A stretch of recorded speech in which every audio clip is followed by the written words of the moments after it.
Well, good evening, and thank you all so much for joining us here once again.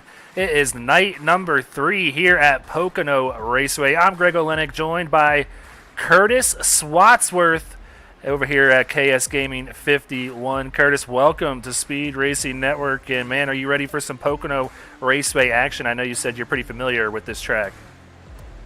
Yeah, thanks, Greg. Definitely excited to be here tonight. Definitely look forward to seeing the racing on Pocono. It's a track about 2.5 hours from my hometown, actually. So definitely very familiar with Pocono. All right, man. Well, yeah, you're new over here. This is your first race tonight. Can you tell us a little bit about yourself? I mean, I'm familiar with you fairly well, from the console days. I talked to Pete about it a lot. We know you from over there. But tell all of our viewers a little bit about yourself. Just a console guy from the beginning. Obviously known you and a bunch of guys from N&R over on the console side. Jumped over to iRacing about 2 years ago. Got into broadcasting immediately over there. Kid from Pennsylvania originally, now live in North Carolina. Just got married this fall and had a baby boy as well. So, well, congratulations on that, man. And a new father. I'm sure you're having your hands occupied a lot of the time. But hey, glad you could join us here. And for the viewers, I mean, like Pete, you also run your own broadcast on Mondays. Yeah, over on KS Gaming 51 on Twitch, YouTube also, and Facebook. Broadcast for Turn Down for What on Sundays. Broadcast with Pete on Saturdays for ARCs. And then new league that I jumped into is an up-and-coming league, HTL iRacing League, on Monday nights. So really enjoying those 3 leagues, and then got the offer to come over here to be with you. And obviously a familiar face and familiar voice to be over here was definitely an opportunity to jump at. Yeah, man, you got your hands full over there, but you do a great job, so it was an easy decision to bring you on over. So check him out if you guys want to go ahead and check out some more racing action. But we got to go ahead and get ready to check out this week's Gearing Up segment. I sat down with the twin ring winner here in the Xfinity Series, James Shainwolf. Take a look. Hey everybody, and thanks for joining me again on another Gearing Up segment. This week, before we get out to Pocono, I have with me twin ring winner James Shainwolf out of JW Racing. James, thanks for joining me here. First question, you guys joined late last season, hit the ground running, picking up a lot of really good finishes and a few wins here and there, but you kind of had to rely on that playoff lucky dog to be the highest finisher in that first race after the playoffs started to claim that 16th spot. And you claimed that, James, but now running a full season here on SRN, you don't have to worry about that. How's that been, not having to have that as a backup plan, or, I mean, having that as a backup plan now and using your actual skill to get you into the playoffs? Yeah, being able to start off on the same page as everybody else goes a long way for not only your confidence, being able to run good, but it takes a lot of the stress off of your shoulders. Last season, starting late, you had to have a good run every week. One bad race knocked us out of it. So being able to start off on, an even playing field with everybody else, being able to just earn points and not have the pressure of, okay, I have to finish in the top 5 this week, or I have to finish top 10, just to go out there, have fun, race hard, and just try to get the best finishing positions possible and not have to care too much and worry too much about points, because it's still semi-early. There's still a lot of races left in the season, so we're just trying to tick off some wins and trying to have some good runs and trying to build some momentum up before the playoffs start. So it's definitely a whole different mindset from this season to last season because of that. I think you guys have certainly picked up some momentum early on in the season and are going to have to carry it all the way through all 20 weeks, but I can for sure see that happening. But I want to go ahead and, ask one more question about last week. Week 5, we were in Twin Rings out in Motegi, Japan. A very wild card version of a race, I guess you could call it, because nobody really knew what to expect or had any experience out there. And you're a pretty experienced iRacer who has won quite a few races. How confident were you heading out there to Motegi at a track where there was a lot of uncertainty and cars that are already on edge? Yeah, I bought the track the weekend before the race. Was kind of running behind on it. I had a bunch of stuff going on with my health. I had to get taken care of first. So I bought the track late. As soon as I turned my first couple laps on it, man, I fell in love with it. It turned into one of my favorite tracks on the sim. Just the way you have to drive it. The setup we ran, the cars were a handful, but they weren't like a wrecking handful, which was cool. It was a controllable handful. You had to drive it all the way through the run, from the first lap to the 50th lap. Or whatever the fuel run was, I forget at this point now. But from the beginning to the end of the fuel run, you had to drive it. You didn't get a chance to just let off and relax. I mean, you were right there on it. You had to be up on the wheel and driving the car. And when the race lobby started, I was well off the pace. Even in qualifying, I qualified kind of mid-pack. I think I was like 15th. But we had really good race pace, really good long run speed, and really the reason we won the race was all strategy.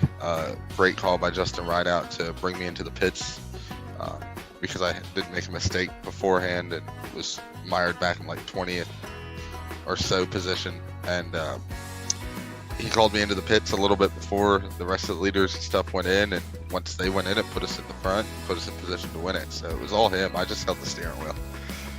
Well, you mentioned your team owner, Justin Rideout. He's put together quite a set of drivers amongst the two series, the Truck Series and the Xfinity Series. But, you guys were an 8 seed last year in the team championships because you joined late. And unfortunately, we had to square off with you in week number 1 at Rev Racing, and it was a good battle. But you had to battle all the way to the end, and it came down to a tie between you and Tank Racing. So no true winner in the team championship. But how did that help you guys grow as a team and really know what to focus on here this year? And how's it been so far with the chemistry among all your teammates?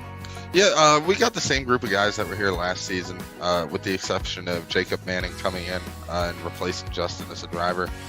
Justin decided to bring Jacob in and kind of sit back and just crew chief us and help us throughout the week and stuff like that. So the chemistry was there from last season. Our team, between the trucks and Xfinity guys, just this whole group meshes together very well.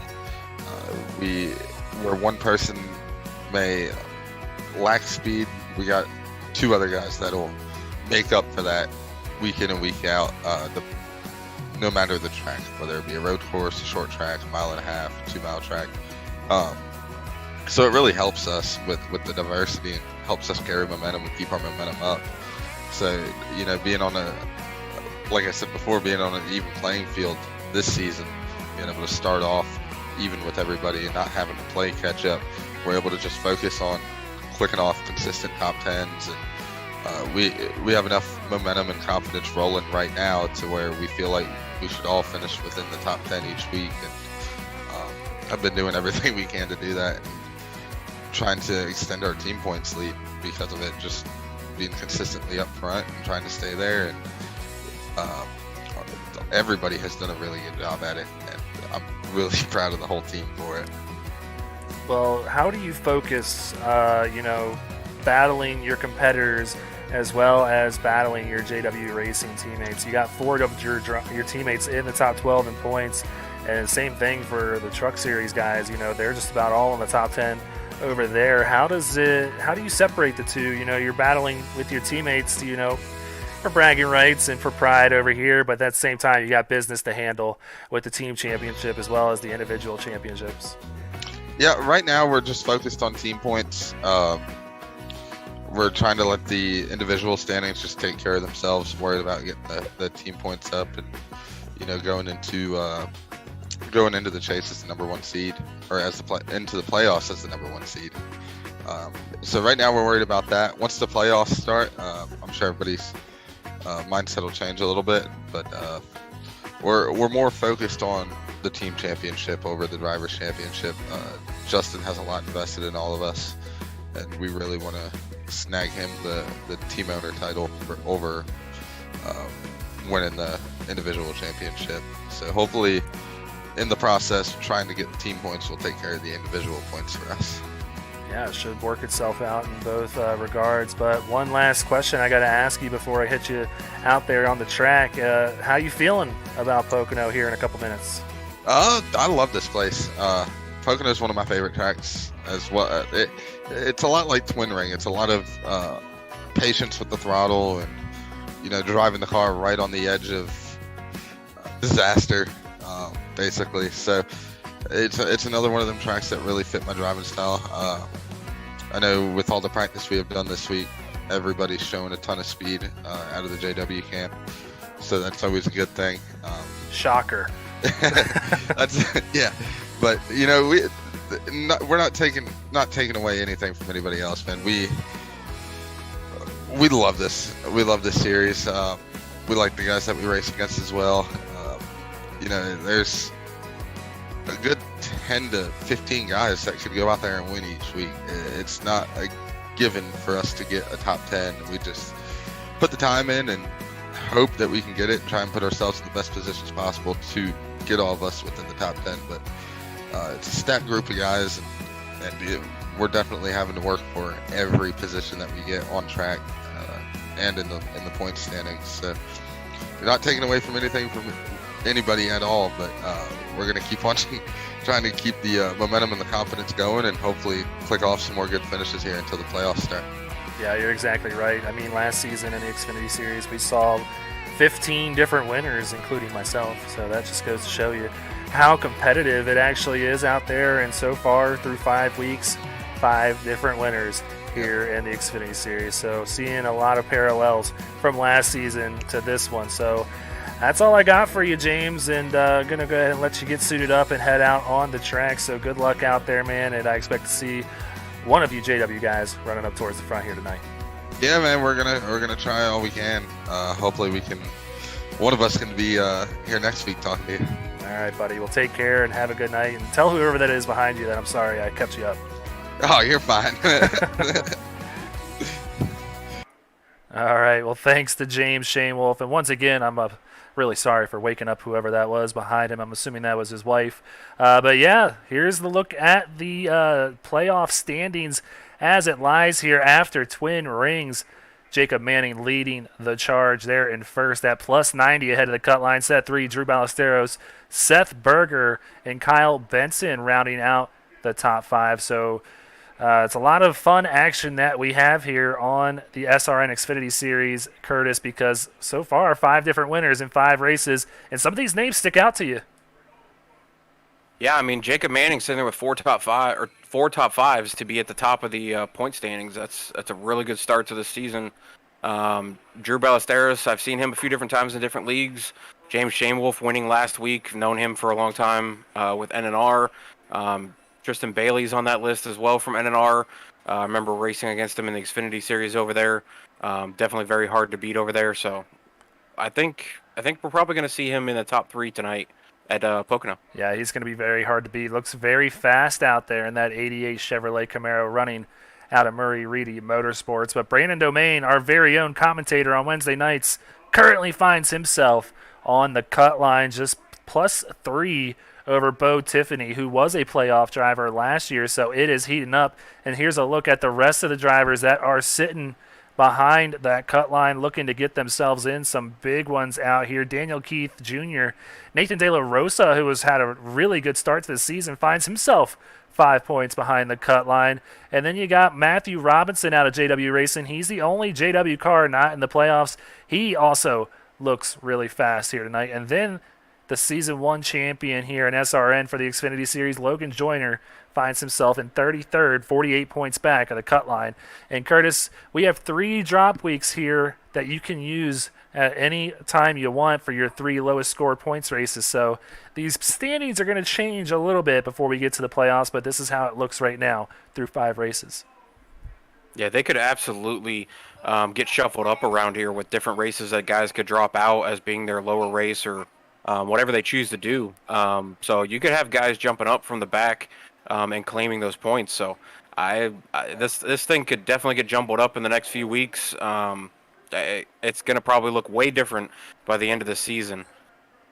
Oh, it for sure is going to look different, and it's going to get to be crunch time here shortly because we are almost to the halfway mark in the regular season. But this isn't the only championship standings that we're going to take a look at here this evening. We got the team championship here in SRN as well, Curtis, and JW Racing has been dominating on both fronts in the Truck Series as well as here in the Xfinity Series. They find themselves with an 87-point gap over Tank Racing, and Murray Reedy Motorsports sits there in third, 116 back of the leader. And then you got Highline Racing, Jonathan Byer Racing, Stryker Motorsports, Phoenix Virtual Racing, and Bobby Anderson Racing. So Phoenix Virtual Racing taking over the points that was earned by Rev Racing. They have rebranded into Phoenix Virtual Racing. Have a few new drivers on the team as well with Jovi Ray, Brandon Domain, Jack Hedgecox, Aaron Gerwitz, and Danny Dow. So that's going to be the new team for Phoenix. But Curtis, have you seen anything like this in any of your other leagues? Team championship. I've seen them try it. Not too many have been successful with it. Just guys dropping out of the season or not showing up, and teams really tanking throughout the season. But I mean, this structure you guys got here at Speed Racing Network it's a fascinating thing with JW Racing. I mean, you can have certain guys finish out certain weeks, and then with the drop races, that could fluctuate these points too, if I'm not mistaken. So I think JW Racing's in a really good spot, almost halfway through the season. Tank Racing not out of reach. Murray Reading Motorsports not out of reach yet either. But it's going to take a few races for these guys in the middle of the pack here in the championship standings to really climb their way back up into contention. Yeah, so this is all for seeding. Only 8 teams you see there at the bottom going to make the playoffs. That's all we got. So all these teams are going to guarantee make it. But right now, JW Racing would be facing off with Bobby Anderson Racing. And Sean Griffith makes a good point out there in the chat. We are staring down the trade deadline that is tomorrow. So I've had a lot of movement across all the teams this week. And man, they put me to work and kind of made my head hurt a little bit. But we got it all handled here on SRN, and we'll get to that in just a moment. But our sponsors, Silverback Tax Solutions. If you're ever looking for any help with the IRS, check out Silverback Tax Solutions at silverbacktax.com. Sparkle and Shine Mobile Detailing will get that car looking really clean right now with all the pollen. I think each and every one of us might need that. So check them out. They can get detail kits right to your door as well if that's what you're looking for. Butt Kicker coming on board this year for the Hard Charger Award. They're going to hand out a game or two in each series to the Hard Charger winner. We'll get to those standings in just a second. And TJ's Team Foundation at morethanAcape.org. We'll also touch on that in just a second. But taking a look at what those Hard Charger winners are going to take home, it's that game or two I mentioned, Curtis. And, I mean, you can agree with me. Probably everybody loves this piece of equipment. Oh, absolutely. It takes your rig and it makes it even more realistic. It doesn't get any better than the Butt Kicker products for making you even more realistic into iRacing, to where you actually, I mean, it's sitting down in a full rig with the triple monitors and things like that. You can't get more immersed into it, but then you can with Butt Kicker. It just goes to another level. Just adding that whole extra sense, or sensory with the pounding that the Butt Kicker will give you in the butt, literally, to give you that feeling of being inside that car.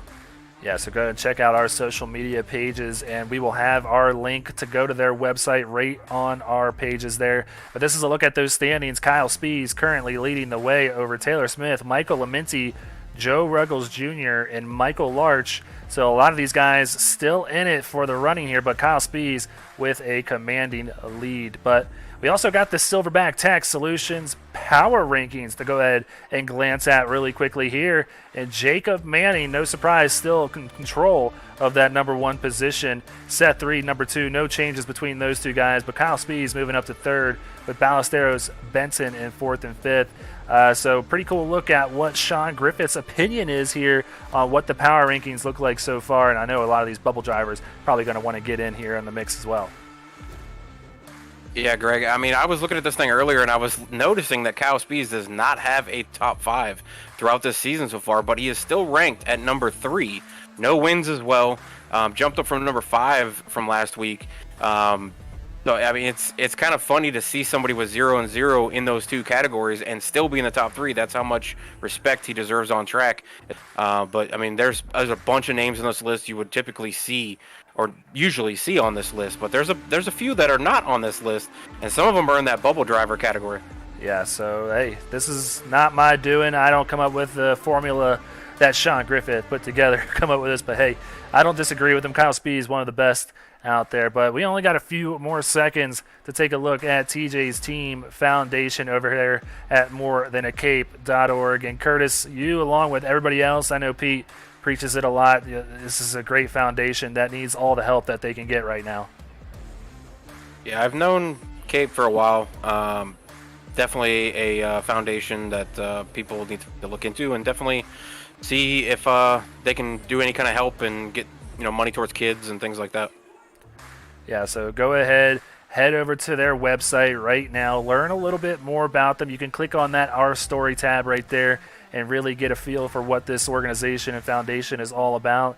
And it's real easy to also go ahead and find that donate button. So we always appreciate all of our sponsors, but this one near and dear to our heart right now because it is for such a great cause. And like we preached yesterday, it just helps them pay some bills if they have some that they can't currently pay. And it just also goes as far to just share the word about this foundation and teaching people a little bit about it. So thanks again for TJ's Team Foundation coming on board, one of our favorite partners here on Speed Racing Network. But hey, it's time to get out there, Curtis. We're at Pocono Raceway here at Long Pond, PA for night number 3 out here in the mountains. It's going to be a great one here tonight. Let's go ahead and take a look at this starting grid for race number 6 of 20. Seth Reed claiming the pole here tonight. I know you were taking a look at him, Curtis, so you might be even more convinced now that Seth Reed could get it done here tonight. Matthew Robinson just 0.08 of a second off of his pace. Drew Ballesteros there in 3rd, and Jacob Manning there in 4th. Joshua Marcy right there in 5th, not too far off the starting pole time for Seth Reed. So these numbers are all going to be right around each other. Not going to see a whole lot of difference until you get down into the teens, really, for the starting lineup. But Seth Berger being right there in 6th, in that 77. James Shane Wolf, last week's winner, sitting 7th. Joshua Kazi sitting 8th. Michael Larch sitting 9th. And Zach Dutra starting 10th. Yeah, so Jovi Ray, he's back here on the scene in Speed Racing Network. He's going to start in row number 6 alongside Kyle Benson. I want to give him a quick shout. I know he lost his grandmother here this week, so heavy hearts there in the Benson camp. We're thinking about you and your family, Kyle. So he is going to be starting in the 12th position here tonight. Tristan Bailey sitting there in 3rd, and Logan Truitt, another newcomer here for Jonathan Bio Racing, going to be starting in row number 7. And then you got Michael Lepicki there with next side to Brandon Domain there in row number 8. So go ahead and finish out our next 4 rows, Curtis.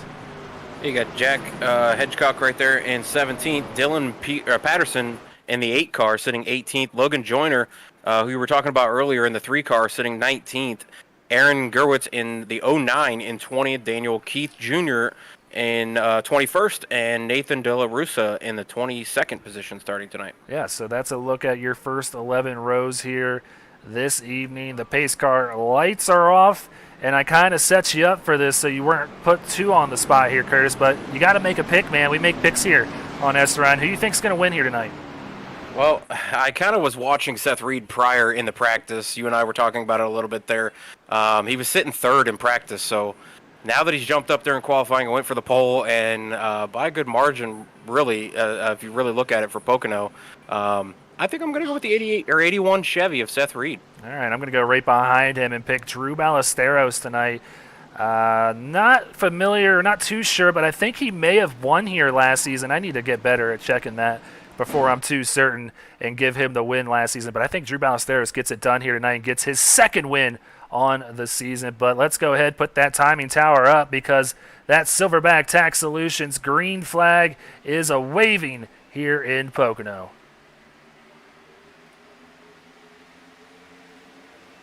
And as they go into that turn 1, that is modeled after the Trenton Speedway. It's got 14 degrees of banking. This turn is my worst nightmare on this track. Turn 2 and turn 3, as I was saying before, is bread and butter for me. Turn 1, though, I just can't make it through there with any kind of speed. So these guys definitely made it through there clean, coming out 2x2 going down the first backstretch. Yeah, so it's just like you said, it's very misleading. You head down there with a full head of steam down to turn 1-1, which they're going to do this time by. They're going to get these cars all wound up, and they are flying around this 2.5-mile triangle circuit. Take a look at the Digger Cam. We love the Digger Cam here on SRN. And then the long race back down the front straightaway, going to be led by Seth Reed here on lap number 1. Seth Reed's look good from the start. And as they go into that full speed in turn 1, you see them all get kind of single filed and kind of just move right to that wall to kind of get the angle to go through turn 1.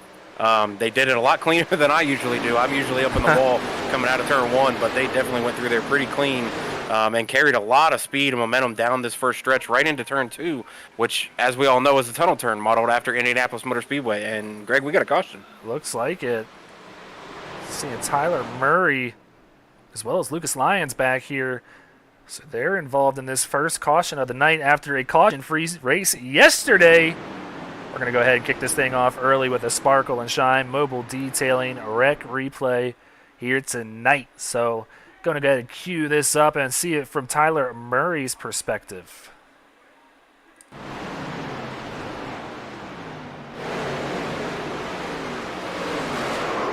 So it looked like he might have come up a little bit right there into Lucas Lyons. I want to go ahead and take another look here on top of Lucas Lyons' cam here on the far chase and see exactly what happened. Looked like there was some checkup involved here, so the 16 got a really big run on the 7 there. Came up maybe a little bit too much, thinking the 7 was going to start washing up the track a little bit right there, but running that middle lane. Yeah, it looked like he just thought they were going to be able to fit through there, but that wash up, that's what I was talking about. As they come through that corner, it just really wants to shoot you kind of up the track a little bit. And if you are not off the gas enough, it will do that. And clearly, the 7 just paid the price for that one.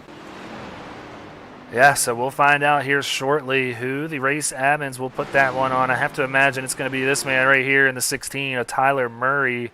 We'll get that update here in just a second. So that car got some big-time damage from hitting that wall there on the inside and getting into Lucas Lyons as well. So one of the TJ's team cars out of Murray Reedy Motorsports here in trouble early on now finds himself all the way in the back in 38th place. Yeah, it's going to be hard to recover from all the way back there, especially on this track. I mean, 2.5 miles, it's not super easy to make passes. You got to carry a lot of momentum out of the corners to really suck up to the next car and then hope to, dive it in there or at least flash, the car in front of you that, hey, I'm here, I'm carrying momentum, I'm trying to fit through here and hope that they let you. Well, there you get it. The word from race control caused caution. Race admin's putting that one on the 16 of Tyler Murray. He's getting that EOL. And a few takers back there coming down and get some fuel topped off and maybe some tires as well. And we saw this the other night, where strategy really started coming into play. It was really benefiting these guys that came and topped off their fuel. So we have currently about 10 cars there on pit road opting to do that. Something to keep in mind if this thing turns into a green flag race here this evening. Yeah, anybody in the far back right now, I don't know if I would risk taking tires, but definitely I would load up on fuel.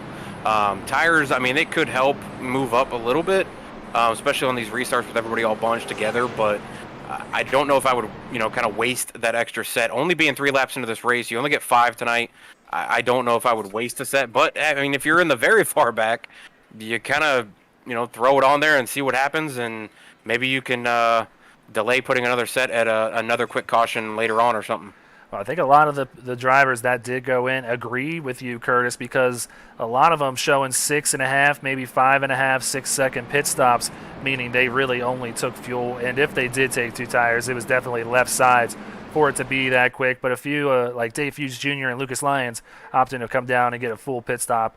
Probably smart for Lucas to do that, considering he was just involved in that last incident. So, not too much changing, as we really haven't had too much racing going on. But we'll give you a quick rundown here of our top 10 running order. Seth Reed still running the Ken Irish tribute paint scheme that he ran last week for Highline Racing, so love seeing that out there tonight. Then Matthew Robinson sitting there in second.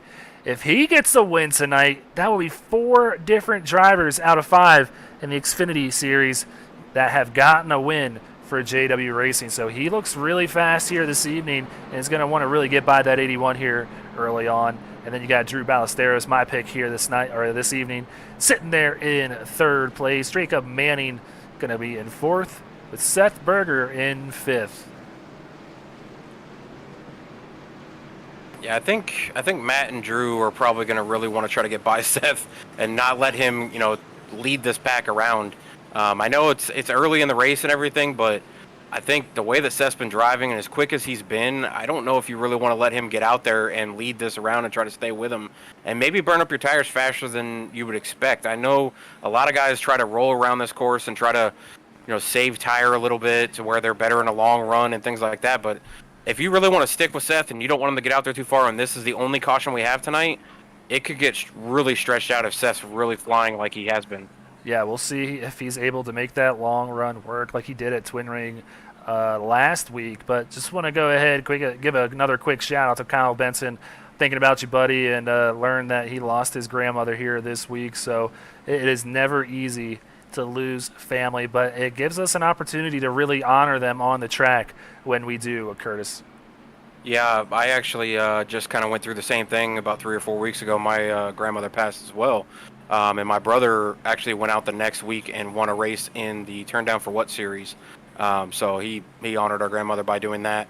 He tried to win the first race on Sunday, but came up short on that one, but wound up actually winning the Tuesday night race in Turn Down for What's League. So it was pretty cool to have that happen, but I definitely feel for him and what he's going through. It's not easy.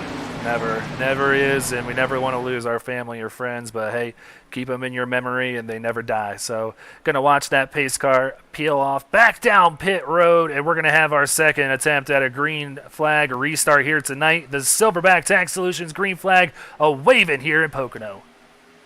Yeah, that lead car in the 81 of Seth Reed, he got a great jump on that restart, and that's kind of the perk of being the lead car coming to a restart, is you choose when to go.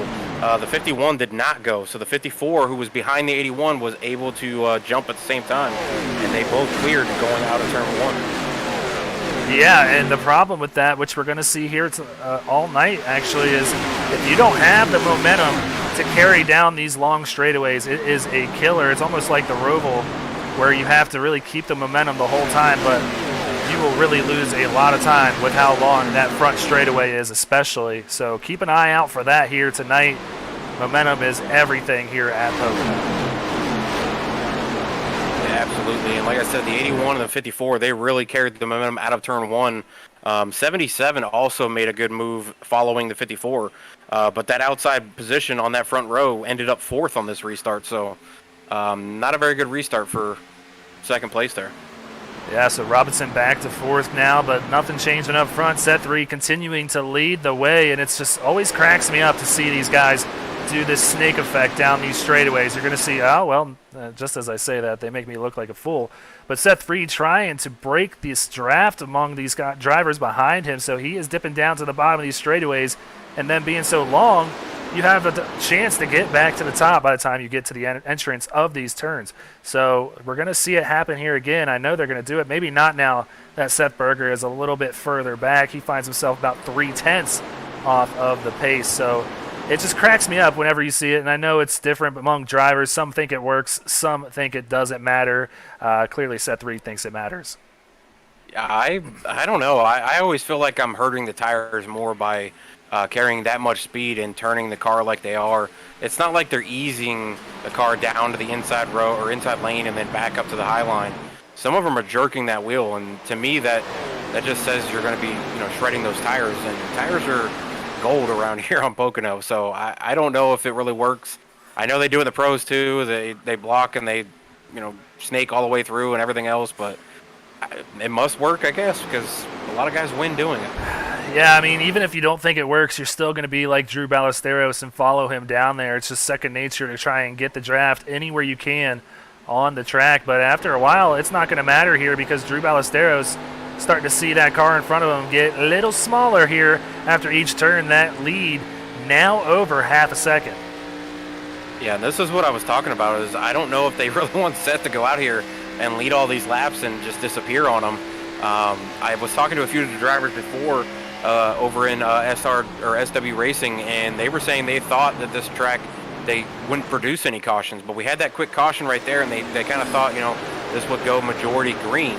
And if you stretch out to a big lead like this and you start pitting on the same sequences, you're never going to catch that guy that's out there that far. So you really have to start then strategizing and come up with different sequences to pit and try to work with teammates and things like that.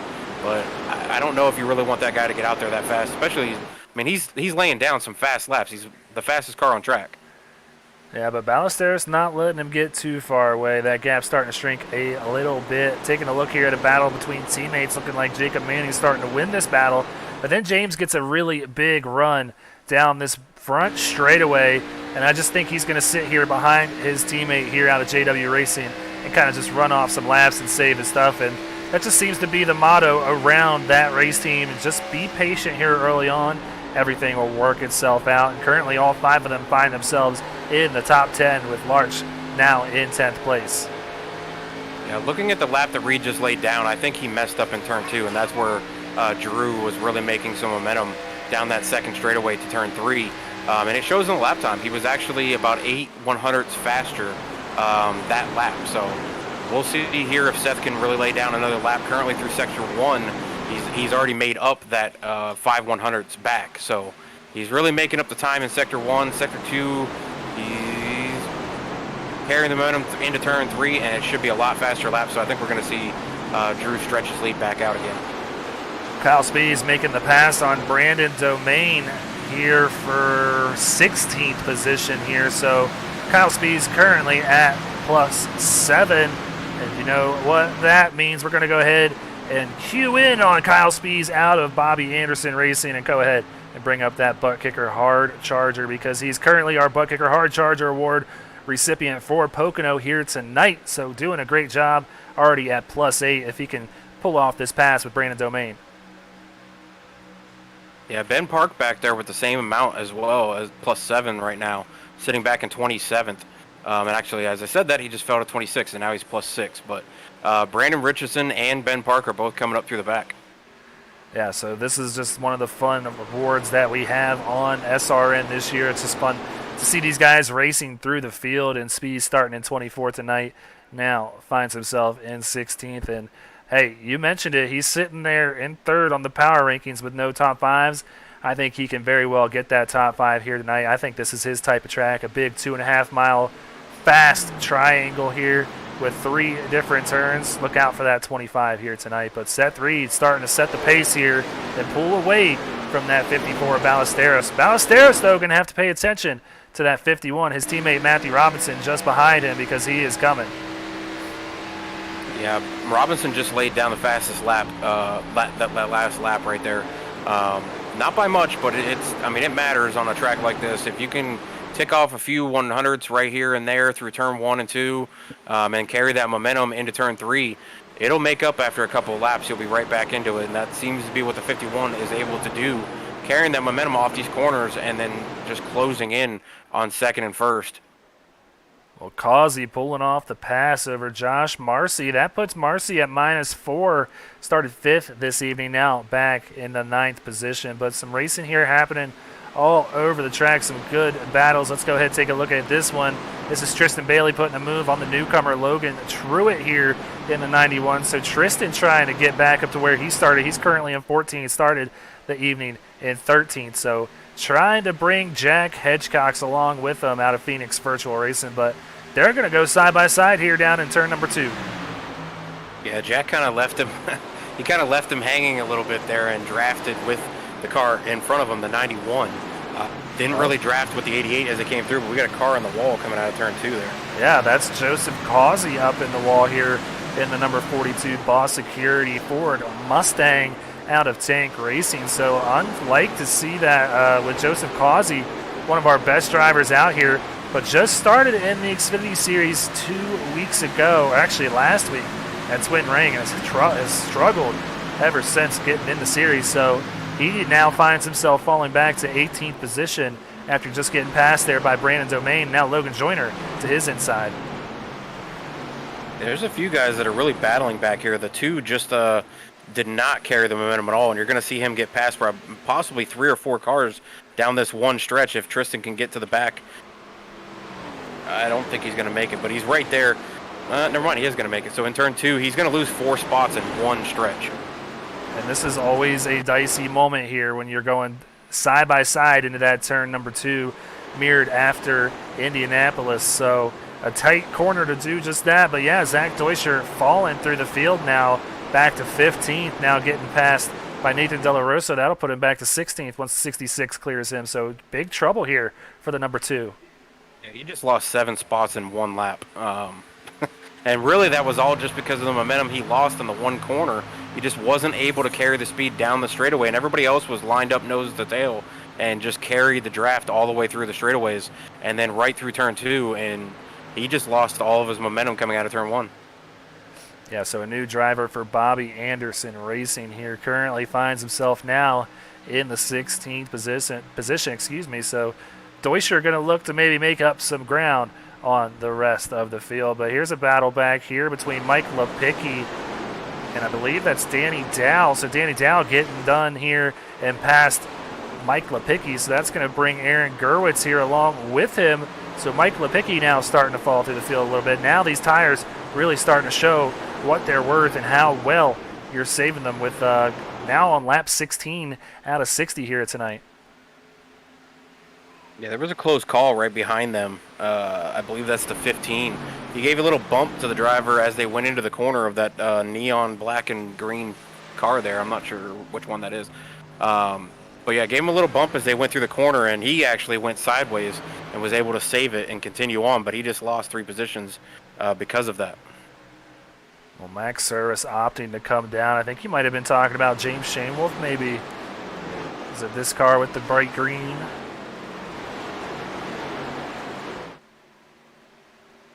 No, it was further back. Oh, okay. It was back around 25th, 26th where they were battling back there. Oh, okay. All right. Well, keep an eye out for that. But yeah, Shanewolf quietly running here in 7th place. This is who we sat down with on the Gearing Up segment, last week's winner out at Twin Rings. So having a good solid run.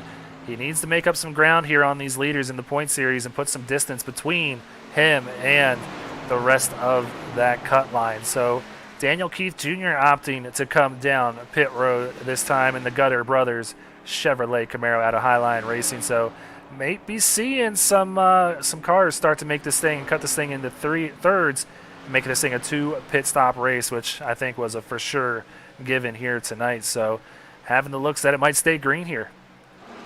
Yeah, if it stays green, I'm kind of surprised that they're coming down this early. But I mean, everybody has their own strategy, so those fresh tires could help and benefit in the long run here. But if you're going to pit 3 times, I don't know if that's going to work out. I think 2 will probably be the right strategy if they go green. Well, the leaders coming down right now, Seth Reed, Ballesteros, and Robinson coming down pit road. Also joined by Jacob Manning, James Shanewolf, and Michael Larch. So looking like this was a team scheduled pit stop for JW Racing as all of their drivers find themselves on pit road. That gives the lead over to Seth Berger. So Berger Nation out there in the chat going to be real happy to see the 77 Burgarts Ford Mustang now leading the way. Yeah, the other thing too is, remember, the back half of the field did come down and grab fuel, at least fuel.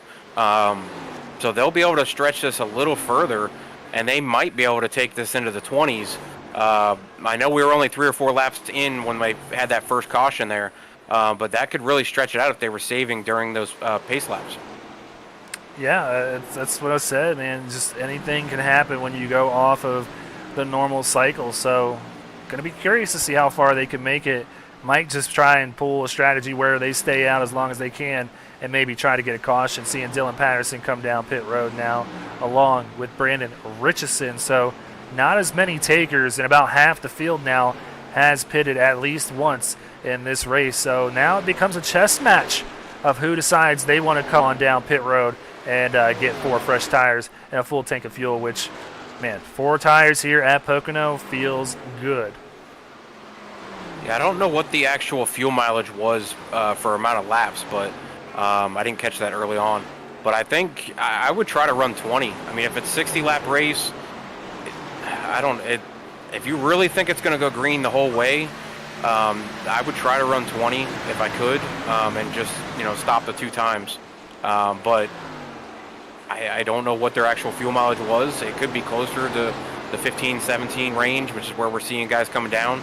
The guys out on track right now, a few of them are the ones that did pit, but there are several that did not pit that are still out there on their 20th lap. So this is where I was thinking, you run 20 laps, you split it into 2 segments rather than 3, save yourself that extra pit stop, because this is a long pit road, and it's very slow to go down this long pit road to get to your pit stop, and especially if you're a driver that has, a first half starting position. It takes a long way to get down there before you get to it. The good thing, though, about pitting here at Pocono is that you will not go a lap down typically, depending on how far back you are from the leader. This being such a big circuit, you can go down, get your service, come back out, start gaining time on the leaders without going a lap down. So it's not as risky of a decision if you do opt to short pit here tonight. So now 1/3 of the way through this race, and now seeing Kyle Benson come down pit road along with Tristan Bailey, Jack Hedgecox, Logan Joyner, Brandon Domain, Danny Dow, Ben Park, Aaron Gerwitz. This seems to be the big stop here later on in this run here. Yeah, I'm looking at the pit runs here, and again, Seth Berger's on a 21-lap run. He's looking like he's more looking for the 2-stop run instead of the 3, which, I mean, it's possible if he could go another lap or 2 and then run the same stint in the second green flag run, where he could finish the race under those 2 stops. And, I mean, an extra 15 seconds in the pit stop plus the time it takes to get to the pit stall, get off the pit road, get fired back up along the apron, go into turn 1. I mean, there's a huge amount of time that you could make up if you only 2-stop this. Yeah, so Seth Berger opting to come down pit road for his first of 2 stops here tonight, and those 4 tires are going to feel really good. I'm surprised that he stayed out as long as he did with our leaders coming down on lap 17, so he lost a significant amount of time, probably around 5 or 6 seconds from where he was running with those leaders, but is going to have those fresher tires. So that is going to cycle the lead around to Kyle Spees and leave 15 drivers, well now 12 because we have 3 more on pit road this lap. So 12 drivers now that have yet to make their first of 2 pit stops tonight. So Kyle Spees currently in charge of this race. I think we might see him come down this time. Yeah, I mean, he did lose some time. If you look at the lap times and stuff, the guys who had just pitted, Seth Reed, Drew Ballesteros, they're running 55.2s. The leader, Kyle Speed, just ran a 57.4. So you're looking at, a little over a 2-second fall off later on in this run. Does he lose, those 8 seconds by running, 5-6 extra laps? That can equate to 12 seconds. But if he only has to pit twice and he saves the 30 seconds it takes to get to the pit stall, pit, and get off, he's still gaining 15 seconds. So that's where I'm kind of looking at it, is where it's a risk for sure. But if it goes green, I don't see why a strategy on a 2-stop couldn't beat a 3-stop.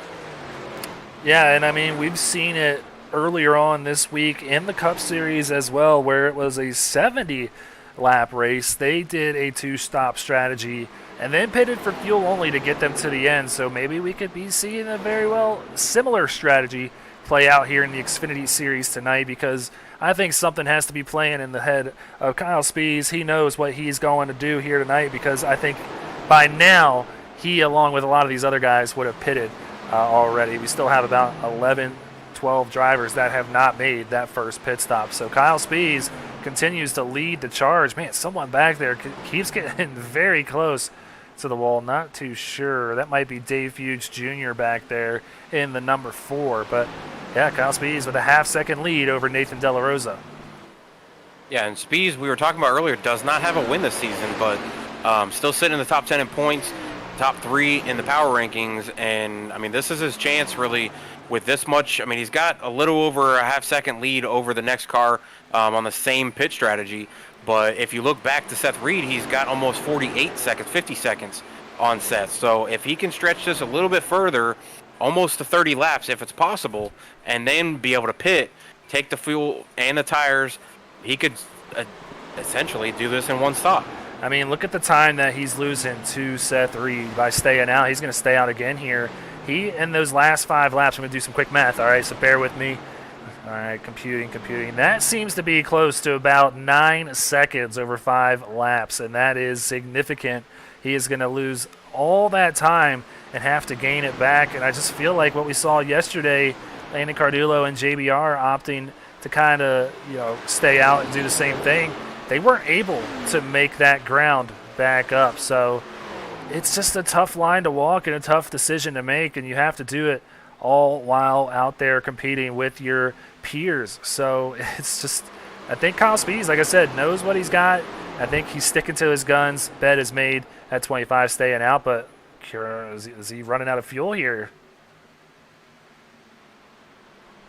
No, I think he just got loose off of 2, and Nathan De La Rosa got to his outside. Will we see the 25 come down? And yes, we will. Yeah, I mean, at 25 laps, he's going to have enough to be able to just two-stop this and then have a 10-lap stint at the end where he could only, he could do half tank of fuel, no tires, and finish this off. And, I mean, I know the strategy and the numbers, it's all over the place. Pocono is a track where you could risk it, essentially. Like I said, looking at the timer, he does have that significant amount of time between the next person that took those tires early on, which was Seth Reed. He was 18 seconds in front of him before he just pitted. So, and Seth's going to have to pit 2 more times. So that's what I'm saying. Like the average of time it takes you to go all the way down pit road, hit the pit stop, then get off pit road, get back up to speed, get through corner 1, and then really build that momentum and speed down the straightaway.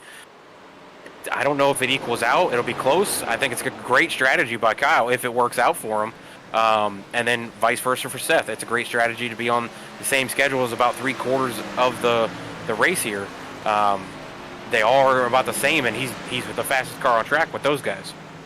Yeah, so 2 separate strategies playing out right before us. We had about 5 playing in the truck race yesterday, and it was just really hurting our heads. So unfortunately getting the same treatment here tonight, Curtis, from these guys. They're just having all sorts of strategies and fun out there. But that's going to hand the lead over to Nathan Sylvia. So that leaves 5 cars that have yet to make their first pit stop here this evening. So green flag pit stops almost wrapped up and almost to the halfway point of this race. Nathan Sylvia, one of those drivers that did come down to top off on lap number 3. And my timer's going all over the place here. I'm trying to figure out how much time Kyle really just lost by doing that. Well, I mean, he now finds himself back in 28th position. So what was once a great run up to the front, now sitting at -4 at 28th position. So if I'm showing correctly here, he's going to be about 18 and a half seconds back of Seth Reed. So that is a huge gap to overcome, and I just think the tires are going to I don't know which is going to work right now. It's making me anxious, Kurt. Yeah, I'm racking my brain trying to figure it out, trying to look at it, and I mean, like I said, it's a strategy that if he can pull it off smoothly and nothing interrupts it, a caution throws this strategy, out the window because he could have been on the same schedule and been right there with everybody. But he was further back than everybody to begin with. So only falling off this much time and then only having to pit 1 more time, I really think if he does it right, it could pay off for him to where he's right there in front of, Seth or whoever the leader is at the time by a few seconds if he does do it right at the end of that second stop. I mean, take a look at the track map on your screen right now. Seth Reed crossing the stripe right here, and Kyle Spees is just now entering turn number 3. So almost the full length of this front straightaway. It about is exactly that length. A huge gap separating the 81 and the 25. Now it'll be really exciting to see how this plays out. So do not go anywhere at all. Just about halfway through this thing this evening, and it is getting good. Many things unfolding on the track. Still seeing Nathan Sylvia out in front of this one. See if he's going to come down or maybe possibly stretch this out a little bit more. I think he also has that same intentions of making one more stop after this one here and just getting a splash of fuel to the end. So this is why I'm now in the booth, Kurt. It just hurts my head to think about these things while I'm racing too much. I can barely do it while I'm up here in the booth. Yeah, I was never very good at figuring out the strategies and the, trying to figure out the fuel mileage and how long the fuel would last, and could I baby it here in this corner or maybe not, full send it into a corner or something like that just to save tire a little bit. It's super hard to figure it out on the fly while you're driving, and it's not any easier being up in the broadcast booth because we have no idea what they're thinking. I mean, at least when we're the driver, we kind of have a way of thinking of what we know we think we're thinking of, but does it work? I don't know. I mean, it's all over the place. James Kerr, he's a driver I've watched over in the ARC series on Saturdays. I've watched him on Mondays. I've watched him in several different leagues. And, I mean, he's still out there on 27-lap old tires. So he's one of the guys that pitted there on that first caution at lap 3. So does he stay out here and really stretch it? I mean, 27 laps run, he's only 7.5 seconds in front of Seth Reed. Actually, never mind, as Seth Reed goes by. So I don't know. I don't know if the strategy works. It's gonna be amazing to see how this works out for everybody. But it definitely gives you a headache of thinking all the possibilities that each driver. I mean, you got 37, 38 drivers trying to figure out different strategies, and there's just 2 of us up here trying to think about what they're thinking about, and they probably don't even know what they're thinking yet. Well, Dave Fuse Jr. there looked like he turned into the wall there. Not sure if that was a connection thing or what, but I don't want to do that. Now as the leader, that 4 car here, assuming that number here this week, now Dave Fuse Jr. in the number 4 Mustang. He is the only car left out there who has not made their first pit stop on the evening. I expect to see him come down this time by. Yeah, he's going to the pits now. I think I saw earlier he said this was his debut race tonight, correct? Oh, no. Dave has been around for quite a while, so maybe in the Xfinity series. I'm trying to think. He put a post up in Discord saying this was his debut for the Xfinity series. All right, well, there you go. Oh. See, I'm just so used to seeing Dave around, I didn't even realize it was his debut race. So Dave now in the Xfinity series. Got to stay out the wall, though, man, if you're in the lead. But now Seth Reed back in the lead, just ahead of Michael Robinson, Drew Ballesteros, and Jacob Manning. So he's got 3 very hungry JW racing cars just behind him, but Highline Racing leading the way. Yeah, I'm still watching.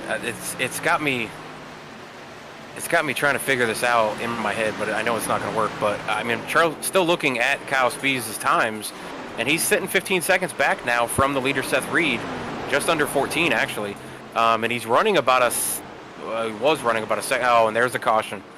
Travis Anderson, who was parked there along that backstretch after turn number 2. Looks like it was a single car incident here, but we have a way of finding out, and that is by rolling that Sparkle and Shine mobile detailing wreck replay. Let's go ahead and take a look, see what happened to Travis Anderson.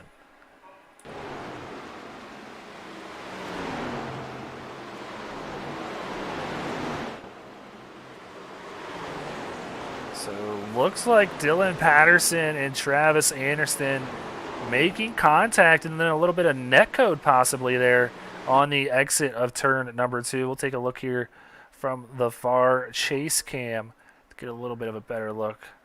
Looks like the 48 lost a lot of momentum here through the tunnel turn, got a little loose, and then the 8 comes right up into him, spins him out, and Anderson parks it right there. Good job of locking those brakes up so all these drivers can get on by.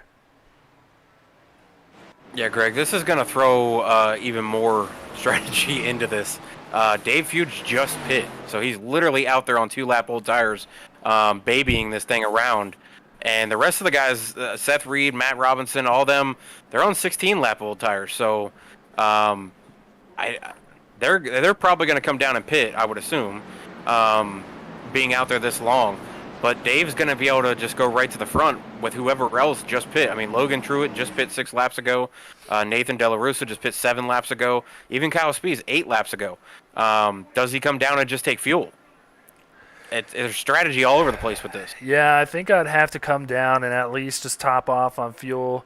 Might not get you to the front, but will get you significant track position. So looking like he's going to stay out. So Dave Hughes Jr. will assume the lead in this one with a heck of a strategy call here.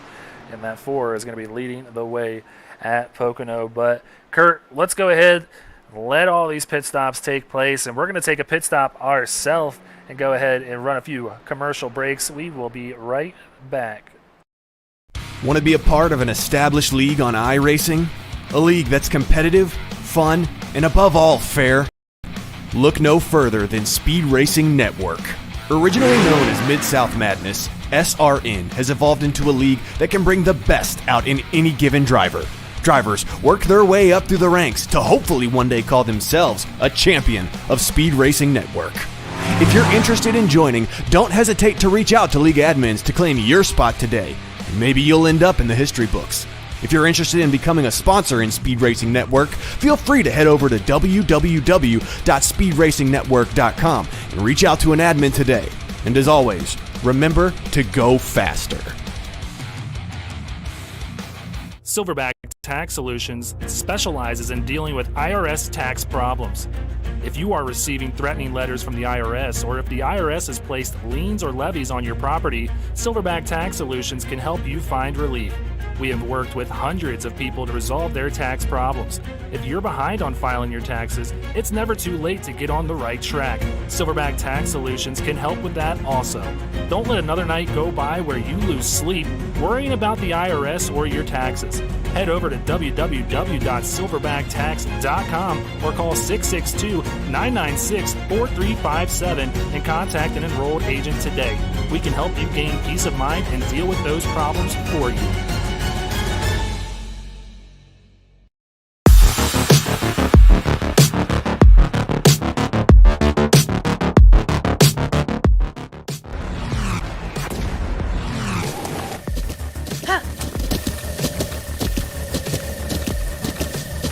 With the Butt Kicker Gamer 2, what you see and what you hear is what you feel.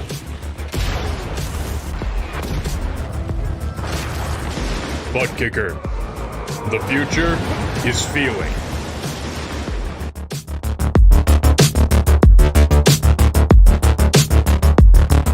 Well, thanks as always for each and every one of our sponsors coming on board this season. Couldn't do it without them, and some really good ones too. But yeah, I mean, we got a good race on our hands, and strategy seeming to pay off for Dave Hughes Jr., who is now in the lead of this thing. Seth Reed to his outside. So we were just talking about it during the break.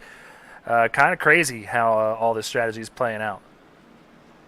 Yeah, you and I were talking about it there, and I really think Dave probably should have came down and just topped off in fuel. Probably didn't need to take tires because he had just pitted. He's only going to be on 2-lap older tires, and those are pace laps. 3 of those are pace laps technically, so I would have probably came in and just topped off.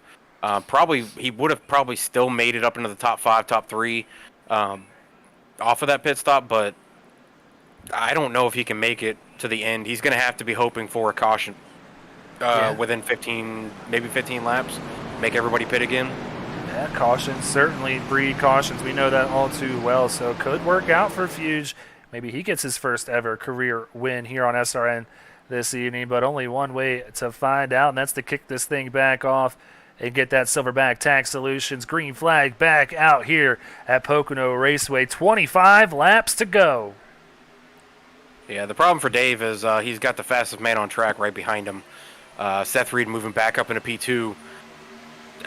That's a tough situation to have the guy who's led the most laps. Him and Drew Ballesteros been 1-2. Jacob Manning as well been right there in the top 4. It's a tough one, but Dave's probably crossing all fingers and toes as he's driving down this backstretch to try to hope for a caution within the next 10-15 laps and make everybody else come down pit road. Maybe he stays in the top 10 and is able to pit with everybody. Well, I mean, yeah, he qualified 25th tonight, so even though he just lost the lead to Seth Reed, still a good evening if he can hang on, like you said, to maybe a top 10 finish with this strategy he's pulling off here. But Seth Reed reassumes the lead. That just kind of rhymes. I just realized, Reed to the lead. I'm going to put that on a shirt now. What do you think of that, Curtis? Yeah, I mean, it's a good one. I think Seth would like it. I think it's better than Seth to the back, I guess, or Seth to the rear. Gonna have to talk to maybe a few of the admins about putting a SRN store online, and maybe that'll be the first shirt we get in there. Looking through the field, trying to see if there was any other big movers. Zach Duscher moved up 5 positions from his starting point. Not a whole lot of the guys have really been giant movers, I guess. Brandon Richardson, Nathan Sylvia, and Dave Fuge. But Kyle Spees is right. He's knocking on that top 10, sitting P11 right now, and he just pit with everybody as well. Yeah, Fuge just dropping like a rock. Now finds himself back in 10th. He just got passed by Joey Ray, and you mentioned it, Kyle Spees next in line to get by Dave and maybe make a way and a run into the top 10. So Fuge maybe not too happy with this decision now to stay out, and he is dropping like a rock now back in the 11th position. But, man, right here, looks like Ballesteros all the way down the track trying to draft with somebody here to the inside of Jack Hedgecox. They're working on Nathan Sylvia, another one of those guys who only took fuel on that last pit stop because he stayed out for a while as well, if you remember correctly, in that 36 JBR Toyota Supra. So not falling as quickly as Dave Hughes Jr., but still falling nonetheless. Sylvia is trying to hold on to that top 5. Yeah, Sylvia was on 7-lap old tires after pitting right before that caution to come out. So he's on a little bit older tires, obviously, than David is, but topped off in fuel. Dave, I don't know if he's just, having a hard time right now with these guys on fresh tires, or if he's maybe trying to conserve a little bit of fuel since he did stay out there. But that was a quick fall, only 2 laps into the run here from the restart all the way back to 11th. Look at these guys going all the way down to the paint, to the inside wall, trying to break the draft. Matthew Robinson not having any of it. He's just a quarter of a second behind Seth Reed, trying to notch the 4th separate winner for JW Racing here this season. And I mean, Larch has had a good run here tonight, currently finds himself in 12th, but he could easily notch it and get all 5 of these drivers a win if Robinson's able to do so tonight. So, man, it's just wild, Curtis. You're going to get to know these JW Racing guys, at least 1 or 2 of them running in the front of each race here in the Xfinity as well as the Truck Series. Yeah, I mean, they're leading the team team point standing, so another driver up here in the top 2 battling it out with Seth Reed for a win could be even more of a just stamp on them moving towards the end of the season. So you see the moves being put on there by Seth, and you're right. After a while, I think it becomes a detriment to keep going further and messing with these guys in the draft. So you just got to stay smooth, save the tires as much as you can, and get the momentum out of each turn, which you're going to see Matthew Robinson do right now, but not closing in on the 81. They let him stay out there too long. We saw what happened last time. He started to pull away after a while. Yeah, and Benson we hadn't seen up here. He's now up here. He's up 9 positions. He's running really fast laps. He actually just ran a faster lap than the leader, Seth Reed, and second place Matt Robinson. But he's closing in on these 2. That 10 car looks really fast. Yeah, Benson already with a win this season at Circuit of the Americas, trying to get his first oval, I guess you could call this. I don't know what to call it. Triangle. Yeah, he's trying to get his first non-road course win. That's what we'll call it on the season. So maybe we'll get our first back-to-back, or not back-to-back, but first repeat winner this year if Kyle Benson or Seth Reed can hang on. But a lot of guys looking to get their first win with Matthew Robinson and Jack Hedgecox sitting there in the top 5. Spees now up in the 7th position. So Sylvia with that call falling back a little bit with these guys on fresher tires. Now has Drew Ballesteros and Jovi Ray behind him. Jovi making the move to the inside of Drew. Move Jovi up to 9th if he can clear this pass. Yeah, the weird thing is Drew fell off. He was right there with Seth Reed and Matt Robinson and Jacob Manning, and currently Drew's sitting back there in ninth. So either he didn't have a very good pit stop, or he's just had some tough luck starting on the outside row after this restart. So I'm not sure what's going on with Drew, but he's fallen back a little bit, sitting in ninth. It kind of cracks me up each time I go to that camera and see how low these guys are on the track. It's just funny, but it just goes to show how wide, how wide this surface is, and all of it's used. I mean, you've seen them do it down this back straightaway as well. It doesn't matter. Breaking that draft can pay off, according to some of these guys. Again, that is a highly disputed claim that that'll help you out. So, everyone's entitled to their own opinion. But I'm going with whatever's doing that guy in front of me is doing. If he's going to drop down all the way to the inside, I'm going to stay right behind him and try to keep that draft. So not surprising to see a lot of these guys following Seth Reed's line here, as I'm sure we will see him do it once again off of turn number 3. And there he goes down 1 lane, 2 lane, 3 lane, 4 lanes, and all the way down to that's not even a lane, but it certainly is asphalt. And see how they swing back to the wall like that. That's where I'm always afraid that it's hurting the tires doing that. But it doesn't seem to be hurting these guys up here as they're continuing to pull away from the rest of the field. But I don't know. Part of me says if Seth goes down there by himself and second and third place can lock bumpers kind of and push each other, they should be able to, essentially go past the 81 doing that. 2 cars are better than 1 normally. And drafting like that, the tandem drafting, it should help them. But it seems to be working for the 81. I can't fathom it. I can't understand it, but it seems to be working. They do it in real life. You see them just as much go down to that inside line, almost to the inside wall like that, and spread all over the place. But I've never been one to actually go that far down on the Pocono. Kyle Benson taking a look to the inside of Matthew Robinson here, a battle for second. Robinson going to go ahead and let him have it, not even put up a fight, and get right in behind that 10. So move Kyle Benson up to second. I like the looks of this 10 car. It looks to be fast out here tonight. But now Seth Reed's starting to open up a little bit of a gap, and these boys let him get away. They're not going to have that draft to try and help them run him down. So we'll see how it works out, but move that 10 up into second position. Yeah, they still have 2 cars bunched together. And technically, that should help them gather the 81 back in. But I think it was a smart move by the 51 just to pull over and let the 10 go and not fight. Because if they would have got side by side for more than 1 corner like that, if they'd have been side by side going through the straightaways and things like that, the 81 would have really stretched it out on them. Side by side racing does not work at Pocono.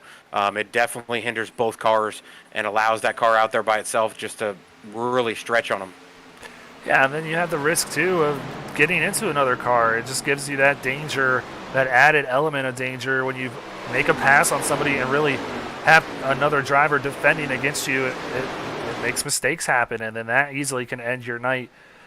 So great move there by Robinson to let him go. He knows he's still in contention to possibly come away with his first win on the season, but a third-place run where he currently sits in, I think, 24th or 22nd position in the points, is going to really pay dividends for that 51 tonight if he can hang on. Yeah, I'm back here looking at Kyle Ruspiz again. Moved up to 7th now. Was in a little bit of battle. It looks like he might have fallen to 8th right there with Drew Ballesteros coming back up through the field. But, we saw him stay out a lot longer than the leaders. It didn't look like it was going to pay off, and then was able to pit right there with the leaders and is moving up through the field. So he seems to have found something, maybe riding around on those older tires that a lot of the guys didn't get to experience, that pitted as soon as they could on the pit schedule.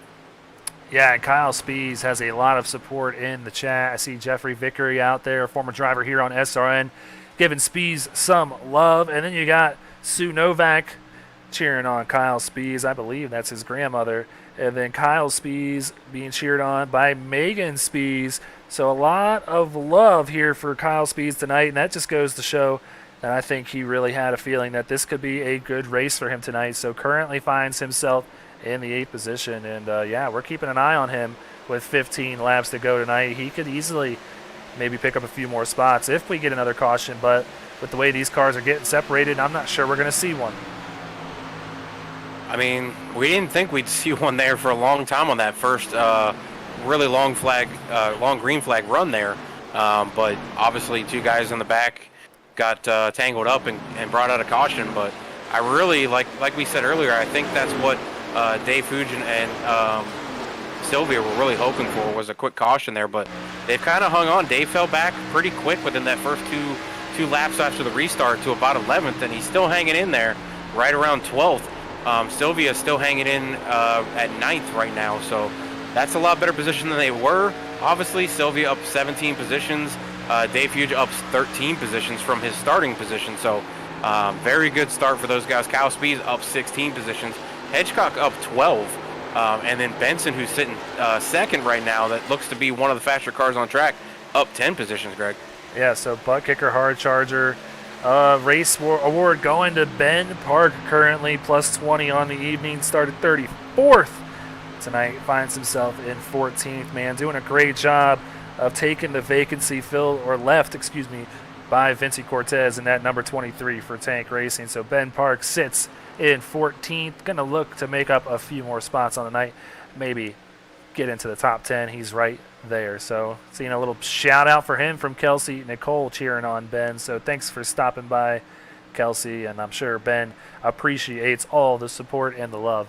So keep an eye on Ben Park here, see if he's able to maintain that award for Pocono here tonight, and maybe make a run at Kyle Spees, who's currently, like you said, sitting at plus 16 on the season. He's at plus 19 and some change, so really not going to change too much with another evening of moving up through the field. Yeah, Spees seems to like to come from the back and really try to work his way through the field and not have to deal with maybe guys pushing a little too hard at the beginning of the race up front, and seems to really make the charge, where it gets closer to halfway through the race, as we were right there around halfway point before that caution came out, and he's made the most of it. I mean, he's back up into the top 10.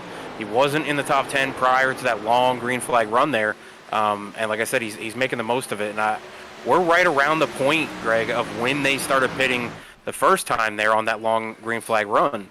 We're coming to 17 right here, and that's where we saw a few guys pit with lap 17. There's only 11, 12 laps to go. We've seen guys run 27, so it'll be close. Yeah, we were talking about that in the commercial break, how it is going to be close on fuel, whether you pitted or not. I know Dave Fuse Jr. opted to stay out. I'm not sure that he's going to be able to make it, but even the guys that came down, it's going to still be close. But yeah, Bryce Visnick, I'm sorry, Bryce. I suck at last names. But he says only the 81 can stop the 81. It's exactly right, because he is just pulling away from these guys, now almost to a 1 second lead. So Bobby Anderson saying Spees has this for Barr. Keep it up. Don't count out Joyner. Never count out Joyner, man. He was going to be my pick tonight, but then I made an audible and took Drew Ballesteros, who's currently running in the 7th position. So, Logan just avoided that broadcaster's curse, because by now he probably would have been on pit road if I ended up picking him. So far, my choice has not fallen into that broadcaster's curse either. He's still leading the race, so yeah, I still think Kyle may have this. Seth going out here and running these laps like he is, he's not laying off, he's not really saving, he's running as fast as he possibly can to try to get away from Kyle Benson. And if they're that close on fuel, you can't be the leader, and you can't be full pushing that pedal all the way to the ground to try to make speed. And he does not look like he has let off that pedal at all. So I'm kind of concerned on when these guys are actually going to come down for a pit stop, if it's going to be an actual full pit stop, or if it's going to be just a dash of fuel and go, and then who can make it on fuel, who's been sitting back here conserving. That's where we don't know. I mean, some guys have been running times that are a little bit slower than the leaders for multiple laps. So are they conserving, or are they just that much off of the leaders as far as lap times go? Well, I don't know, but what I do know is there's 9 laps to go. And Curtis, there's going to be a lot of mad people, because I'm not sure if you just saw or not, but Logan Joyner did come down pit road, and I think it's because he got some damage from hitting the exit wall somewhere around this track. So I'm going to go ahead and put that one on you, Curtis, tonight. I had nothing to do with that. Yeah, I'm not going to say anything to Joyner about it. But yeah, I mean, we're coming to 8 to go here. When they come around this last turn, when Seth comes around turn 3, I'm really concerned. The most I saw was 27 laps, 28 laps on fuel, and that would put him right at the finish line right now if that's the case. Yeah, it's gonna get close here, and I'm sweating it. I'm not even the driver, so yeah. I don't know who they have in there, maybe looking at their fuel, but it's gonna come down to a very minimum of drops of fuel left in that tank if they're gonna finish this race out. But I have a feeling we're gonna see a few guys dive it in and try to grab just a little bit of fuel and hope that the rest of the guys run out. Yeah, might not even have enough to drive it back around and celebrate the win, whoever it is tonight. But Ben Park now up to 11th place, just passing these cars left and right. This 23 looks really good. He's bringing Brandon Domain along with him, who's now in that number 20 Phoenix Virtual Racing Chevrolet Camaro. So Brandon Domain in 12th place, but Ben Park one spot away from that top 10 with Michael Larch just in front of him. And Ballesteros has rebounded back up to 6th, so he's climbing back up through slowly but surely, making his way through. I don't think he's going to make it back up here to the top 3 to battle with Benson and Robinson and Reed, but good recovery for him after that restart was not very kind to him. So I'm really keeping an eye on Kyle, really keeping an eye on Seth Berger as well. Those are the guys that stayed out longer than everybody else with Dave Fuge and Sylvia, except Fuge did not come down for fuel. So I'm kind of wondering if they were able to conserve longer than the rest of these guys that pitted around lap 17, lap 18 on their run. Do they have enough? It could be a shot. I mean, I know watching last night's stream, they had to push the winner all the way around to do his final burnout. So I'm wondering how close this is, and I'd love to be, a little bug in the wind or the cockpit here and be able to see how much fuel they're actually saving or using, or if they're really pushing that pedal to the floor. I would love to know what's going on inside their minds, though. You really want to be a bug in the cockpit, man, going 200 miles an hour in these Rather Xfinity be in the cockpit cars? than on the windshield. That's a fair point. Fair point made there. But, yeah, it's going to be interesting, and don't know. But, man, I'm keeping an eye on this 10 of Kyle Benson. He is faster than Seth Reed in certain parts of the track. I think this portion of the track is in the favor of Seth Reed here through turns 2. He gets through here really well in that number 81 HLR Chevy Camaro. So he picks up a little bit of time here on Benson, but then Benson gets a really good run out of turn number 3 and carries it all the way down that front stretch. So he's able to pick this time back up, but it's almost like a chess match at this point. Someone does one thing and then the other counters and makes that time back up. So Seth Reed looking really good as he crosses the stripe to take 5 laps to go. Reed, Benson, Manning, Robinson, and Berger, your top 5. Yeah, as I'm checking my sector chart here between the two at the front, and Benson is faster in sector 1, which is essentially from the finish line to the middle of turn 2. And then Reed is faster from the second half of turn 2 all the way back to the finish line. Benson's only a little bit faster by about 7/100ths, and Reed's a little bit faster than about 1/10, almost 2/10 on that second half of the sector. So it's a lot of give and take, but Benson needs to try to pick it up in that second sector if he really wants to close in. And he gets really loose coming out of turn 2. Yeah, he lost a lot of time right there. Now a second and a quarter back of Seth Reed. So coming to take the stripe, 4 laps to go. But we have 4 very long laps around here at Pocono. So let's go ahead and check out what is coming up here in the next couple of weeks before we get down to the end of this thing and get this all wrapped up for week number 6 action, But going to Watkins Glen next week, everybody's favorite road course, Curtis, and that is a fun one. Then Talladega Superspeedway, Dover Motor Speedway, Auto Club, and Las Vegas. Those are our 5 weeks here coming up. And what I've talked to my co-commentators here in the last 2 races, Curtis. This is just about every type of track you have on the schedule all bunched up into 5 weeks. Yeah, looking at this stretch of the schedule, I mean, you go from the Tricky Triangle to a road course, then you go super speedway racing, then you technically, it's a short track essentially at a 1 mile track at Dover, and then it's every style of racing mixed in those 5-6 races there. So it's definitely going to be a really great section of the schedule to really see who comes out of it. There's a lot of tracks where a little mistake can be huge. Watkins Glen, you make a mistake in one corner and you clip the grass, or clip one of the curbs, and it throws you off or something, and you get loose coming out of the carousel, or turn 13 or anything like that, and it can really mess you up for a finishing position. Then Talladega is a toss-up, it's a coin flip on whether or not you get caught up in somebody else's mess, or if you're able to make your way through the field and be up front. And then obviously the 1 mile track at Dover, you're either really good at it, or you just got to hold on and hope you can finish the race. Well, I mean, it's really going to separate the best from the rest with really testing everybody's skills here. It's not just a 1.5 mile circuit, a 2 mile circuit every week. We have everything here on Speed Racing Network. But we have 2 laps to go here at Pocono before we crown ourselves a winner. Right now, Seth Reed with a 2-second gap over the 10 of Kyle Benson. He just needs to hit 6 more turns, and that 81 will be bringing it home and be our first repeat winner on the season. Seth Reed brought it home in week number 1 at Daytona.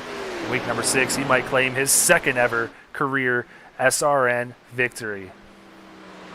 Yeah, and I'm kind of liking that this is my first race here at SRN, and the guy I picked without even knowing really who he was. I just was watching practice and was noticing that he was pretty fast. He really wasn't the fastest guy in practice either. He was 3rd at the end of practice. But I just really liked how smooth he was in the corners and stuff, and then went out here and laid down a really fast qualifying lap, and then has come out, and I mean, he's clearly led the most laps tonight. He's been really fast, really hard to keep up with, and looks to be like he is going to go to victory lane as long as nothing happens on this final lap. Yeah, the white flag is out, so the next flag that waves here ends it. It's another quick evening here at Pocono. Really promotes some great racing. Only, I believe, 2 cautions on the night, so really a lot of green flag action out here, which has all come down to this last lap where Reed has just saved his stuff exponentially better than the rest of the field. But back here for second, this battle is not over. Jacob Manning. Manning. Throw a blanket over these guys. Yeah, Jacob Manning right on the bumper, but Berger to the inside of Manning. It's going to be a battle here for second. Yeah, it's going to be a drag race coming to this finish line. Ooh. These guys are not giving an inch. They are battling to get to second, third, and fourth position settled. It is nobody's. And the 50 dives it in there, taps him. Well, yeah, we don't want to take away from the moment here. Seth Reed comes around turn number 3, all the way down to the bottom of the track here, and Seth Reed is your winner tonight at Pocono. Wow. Kyle Benson made 2 incredible saves from turn 2 to the finish line there. He got tapped by the 50 going into turn 3, saved it, hit the next car, 77, hit the wall coming out of turn 3 and actually tapped the back fender of Benson, and he was able to keep it straight and then dove it down in front of the 50 so that he didn't pass him coming to the finish line. That was an incredible last turn there for second, third, and fourth. Yeah, I think you're going to be making a lot of friends here. You know, your broadcaster curse does not seem to exist to the extent of mine and Brandon Domains and Pete Rusik's, because we just seem to jinx everybody that we pick. I mean, we get lucky every now and then, but nobody seems happy when we pick them, and I think they're going to be happy that you picked Seth Reed here tonight. He brings it home, and he is going to come back around turn number 3 and just burn it down. Our first repeat winner here in the Xfinity Series this season. So, Curtis, man, it was a good one out there tonight. I know you had a lot of fun. Oh, absolutely. I told you prior to the race that I was a little nervous coming in tonight, but yeah, I mean, once the rubber gets going and to hear those engines roaring through Pocono, it definitely calmed me down, and I really enjoyed being here tonight. I think it was a great race. Obviously, picking the winner without really knowing who he was, and him going to victory lane, I think is a good sign too. At least for Seth, it is. And definitely appreciate you bringing me in. Yeah, man. Well, we still have some business to sort out, but this looking like I'm wondering if Seth Reed ran out of fuel here. I wouldn't be surprised because it was going to be really close if he was going to be able to make it. Yeah, looks like the car is off. So I'm thinking that 81 is out of fuel and barely made it in time to claim that checkered flag here tonight. So we'll head up to the blimp here and go through our top 20 finishing order tonight and get that all settled for you. So let's go ahead, bring that up. Check out our standings here. For race number 6, a 20, Seth Reed brings it home by a healthy margin over Kyle Benson, but I know Kyle going to be thrilled with a second place finish here tonight after the passing of his grandmother. Jacob Manning going to come home in third, and Seth Berger and Drew Ballesteros going to round out our top 5.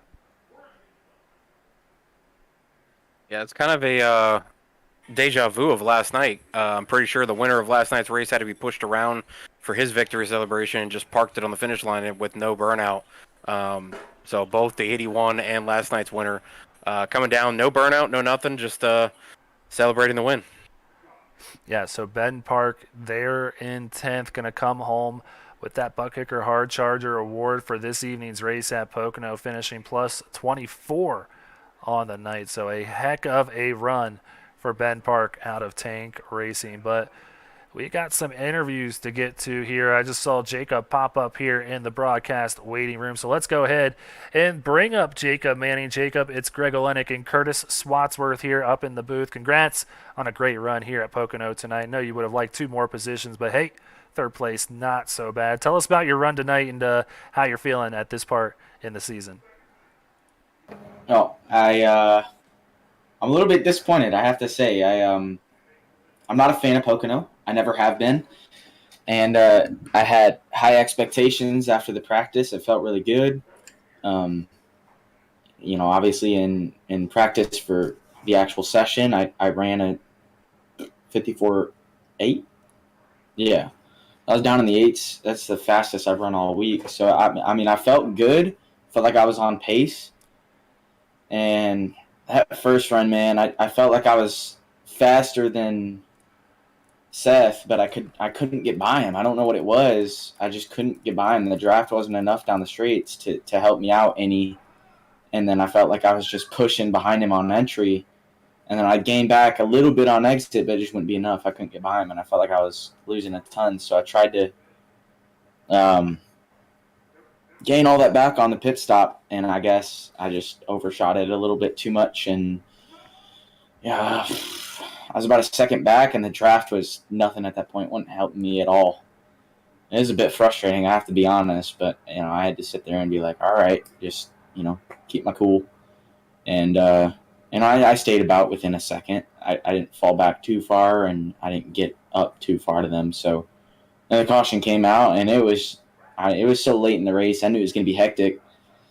And it certainly was. I had to take good old buddy Drew 3 wide. I felt bad about that, but I couldn't be stuck behind a slower guy on the outside. That just wouldn't have been good for me. So third's good. I'm okay with the third, but I felt like I could have done more. If I had track position, I think I could have given Seth a run for his money, but that's not what she wrote tonight. So we'll just have to get at it at Watkins and see if maybe I can get some points back on him there. Hopefully. I know it's really tight. I think he actually passed me up tonight, so not too happy about that, but still got a while to go. Just very competitive, I guess. Well, Jacob, we saw you and Kyle Benson and Seth Berger battling it out there on the final lap in turn 3. It came down to you diving into turn 3. You got into Benson just a little bit, but he was able to save it, and then you were able to get back around Seth Berger. All 3 of you, Seth, and Kyle Benson are top 5 in points, so every point mattered. So I'm thinking that's what was with the dive into turn 3. Yeah, it was more just damage control at that point. I knew that I was probably going to lose the lead to Seth and lose points to them other guys, so I was like, all right, well, I gotta get as much as I can here. And so I gave Seth a little bump coming out of the tunnel turn, got to his inside, And then it was a last-ditch effort to try and get by Kyle. I was hoping to get to his door. The last thing you want to do is wreck the guy in the final corner. It's terrible. So, first of all, I apologize to him for that. I didn't mean to about wreck him there. So, that one's on me. That was a mistake on my part. But third's not too bad. I tell you what, if he didn't put Berger in the wall, I would have finished fourth. So it's an extra point there. Well, Jacob, I saw that. Let's go ahead, Greg. Well, Jacob, before we let you go, you got any friends, any family, any sponsors you want to give a quick shout out? I know you got a long list over there at JW Racing. Yeah, we got quite a few over here. We'll start out first and foremost with the team sponsors. Rogue Energy, which you can get 10% off with code JW Racing, Saloon Door Sports, Merit Mechanical, Roof Sport, and as always, Justin Rideout for giving not only me but our entire team the opportunity to come out here and perform and have fun. First and foremost, have fun, come out here and have a good time. And I think that's what makes our team work so well, is that we come out here and have fun. And after that, I gotta give it to the man upstairs who's with me tonight. Help keep me calm, help me do my best. Maybe third wasn't what I was all hoping for, but I certainly did my best. I can't be not proud of my effort tonight. And then, of course, everyone who's watching, who's rooting for me, that's always really cool to have someone, Mom, Dad, Deborah, Don, all those who are out there watching. It's always really cool. So thank you to everyone who makes this happen. And of course, you, Greg, and you, Curtis, for sitting in the broadcast booth and watching us get at it. It's always really cool. So thank you guys. Well, we appreciate that, and look forward to seeing what you can do next week at Watkins Glen, man. So good luck out there in New York, and have a good rest of the week, bud. Y'all too. Thanks, guys. Well, Curtis, that was Jacob Manning, who came home in third place tonight. So now let's go ahead and move on to our runner-up this evening, that being Kyle Benson. Kyle, congrats on the second place run, up plus 10 from where you started here tonight in 12th. Tell us how the car was feeling and how good it feels, man, to kind of have a good run for your late grandmother that just passed away. Hey, it's definitely nice, man. It's been a rough week. She passed on Tuesday, so I was definitely struggling about that, and definitely raced with a heavy heart. Tyler made this paint for me about 5 minutes before the session opened, so it's just big props to him. But this car was on rails. I don't know what I did. I mean, I went up 10 spots when I started. I'm not really a big qualifier, but I don't know. I can just find race pace out of the old ass and kick her in the high gear when it matters. But hey, listen, I'm second at a non-road course. Like, I want a round of applause for that. But hey, man, it's definitely feels good to get a good finish after last week. I think I had a good chance at the top 5, but just some stuff happened. I just got mired back. But I was defending for my life. I didn't want to lose second. I think I had a decent enough car to be top 5. I don't know. It just kind of went my way, and I kind of blew the right front off of it with 2 to go, and I saw Jacob and Seth on me like hot glue. So I was just driving my ass off. And I was lucky enough to hold on. Just a big. It was a big weight off my shoulders. It's kind of funny you said non-road course. That's what me and Curtis came up with too. We weren't sure what to call this thing. Yeah, it's definitely something, man. It's 3 turns and they're all different, and it's technically my home track. So I'm a little PA boy out here in the PA Posse area. Right. So, hey, so not a bad showing for the old PA boy, but just blessed, man. Just honestly blessed the second place finish. I've never been happier to get a second place finish in my life. Well, Kyle, as a Pennsylvania boy myself, out of Clearfield, Pennsylvania, I definitely like watching you come up through the field. I noticed you coming there in that last stint there after that second caution that came out, and you were really coming up through the field, and you had a really fast hot rod coming through, and you made that pass over Jacob for second, and I thought you were going to close in on Seth, and then you were there, and then all of a sudden Seth just stretched it out. What did you need in that last run to really get a little bit closer to Seth? At one point you were closing in the first half of the actual track itself in Sector 1. You were better than Seth, but out of turn 2, all the way to the finish line, he was about a tenth faster than you were. So, I mean, obviously that part of the track must have been a little bit of a problem for you, but what did you need in that area to be able to get to him? Definitely better than 3. Everybody's like, "Oh yeah, I'm good in 1 and 3 or 2 and 3." Nah, I'm just good in 2. I don't know what it is. I can't hit 1 and 3 to save my life, but in turn 2, I can rip the damn thing. But I have the same problem. I'm good yeah, in I'm yeah, good in 2 and 3, but I'm horrible in 1. yeah. So just, excuse my language, by the way, but uh, just, just needed better tires at the end. If I had maybe about 60 to 70 more percent that I had like 50. So if I had like maybe 20% more, I definitely could have made something happen. But I think I blew my tires off way before I actually had a shot at getting them.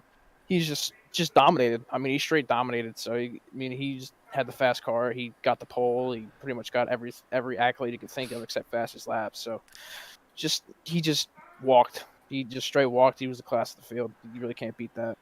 Well, before we let you go, Kyle, you got any friends, any family, any sponsors you want to give a quick shout out to? Yeah, I like to thank TJ's team and Teamwear Designs. Great sponsors to deal with, and it's just everybody at the Meridian Motorsports camp, dude. They're like family to me, and after tonight, man, it just definitely shows that they're definitely one of the best people to be with and work with, and definitely got to give a shout out to you guys for making a great broadcast and everything y'all do behind the scenes. I appreciate it very much, and yeah, that's pretty much about it. Well, we appreciate that, Kyle. And hey, got a road course next week, so Road course, baby. yeah, I know Let's you're. go. I know you're looking forward to Watkins Glen, so put this one behind you. Store those points because you had a great night out there, a great run up into the standings here. You're going to be moving up here as we hit the halfway mark in the season. So congrats again on the runner up here tonight. Go spend some time with the family again. We're thinking of you up here in the SRN booth, and we'll see you next week in Watkins Glen. I appreciate it, man. All right, take care. All right, well, that was our runner-up, Kyle Benson. So now let's get to the man of the hour, that being Seth Reed. Well, look who it is. Our first repeat winner on the season. Seth, congratulations. It's Greg Olenek and Curtis Swatsworth up here in the booth. Tell us how you're feeling, man, notching that second win here at Pocono. Oh, man, I feel great. Lost it last year when I dominated. This year I was honestly waiting for another caution late, so it's more of a relief once I took the white. But this league is so competitive. Usually I can just come in and I put on dominating numbers today, but JW and then Kyle at the end, they gave me a run for my money. I had to hit my marks, couldn't miss a beat. I pretty much ran 20 qualifying laps there at the end. I knew I couldn't make a mistake because I think Matt held a little under a half second for about 10 laps, and he was running qualifying laps too. And I was trying to toy with him going down the front stretch and trying to wait as long as possible to jump back up to see if I could mess up their line. And he was on it. And then I knew Kyle was going to be driving with the cause and was going to be driving the wheels off of it, so I was prepared for that. I was hoping he'd wear out his right front. I was taking a wider entry in all the corners, and just so I could have a better drive off, so I wasn't wearing that right front, because that's an issue here. Is a lot of people wear that right front and just start going back after about 20 laps. So it was a fun race for sure. Well, Seth, I know Greg told me that a lot of guys don't like when they get picked because of that broadcast curse, but I'll have you know that I did pick you before the race, before qualifying, actually. I was watching you during practice, and you were laying some really smooth laps. I know that's what's got to be done at Pocono. It's not just about who can go out there and run the hardest and really lay down that really fast lap. Because it hurts the tires. So I was watching you and how smooth you were being through the corners, and I just went off of that through practice, and then you went out there and laid down a really hot lap in qualifying, and then just continued to go right into the race and lay down laps. I'm sure you got max points for tonight with leading the most laps. I don't know what more you could have done. I was kind of worried there throughout the race when you guys had the long green flag run about the pit strategies that could come into play. Were you worried about that at all? No, not really. I went through and compiled the numbers. I'm a numbers guy. I'm an Excel guy, so I was I was averaging out all the lap times on pitting 20 laps, 19, 18, and then the fall off, and it seemed like around the time I pitted was going to be the key strategy. Even if there was a caution or two at the beginning. Um, Luckily, I did that because the JW guys came down that same lap, and I feel like if I would have waited one lap, um, they would have gotten track position on me, and I don't think I could have gotten back by them. I clean air was everything. I knew like honestly, if Matt or Matthew, if he won the pool, I think he would have won this race. Like I don't think I could have gotten by him. So, I think I won this race by the hundredth or less than the hundredth that I beat him in qualifying. So he was quick, and he was keeping care of his stuff. On that first run, I was wearing the right front too much. I had too many nerves, trying to push it a little bit too hard. Wasn't leaning on that right rear coming out of the corner, so I was wearing that right front, and you could see him start catching back up to me after around laps 16 or so. But yeah, that's the key here is hitting that line perfect to where you're kind of driving your car off the corner with your right rear, not your right front, but still maintaining that balance. But I need to figure out too.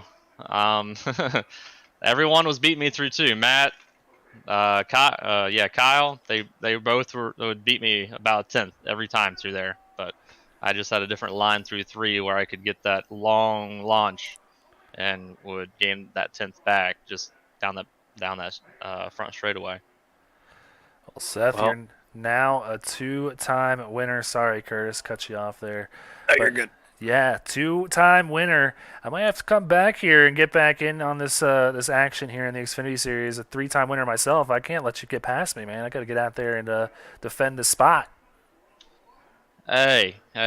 You beat me by 1 point, and you got in the championship 5. So I just can't let you have any fun, huh? yeah, right.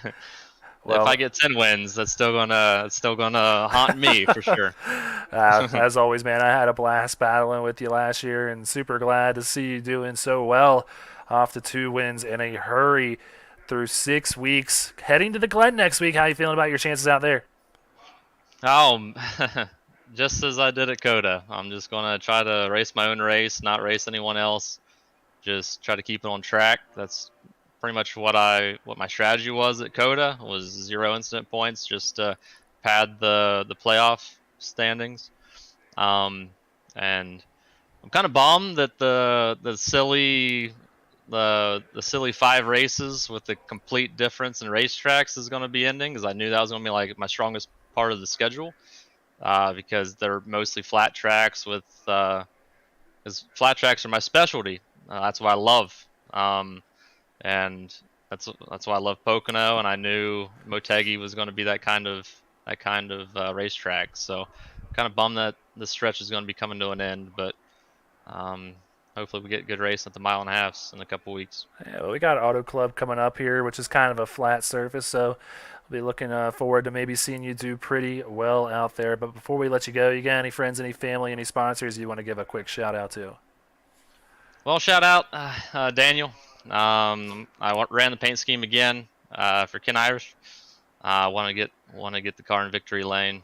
Knew this was a good opportunity, so thoughts and prayers with him, with Kyle as well, with his grandma passing, and just thank you to you guys. I watched the broadcast back, and it's like I'm watching Fox or NBC, to be honest with you. Oh, stop it.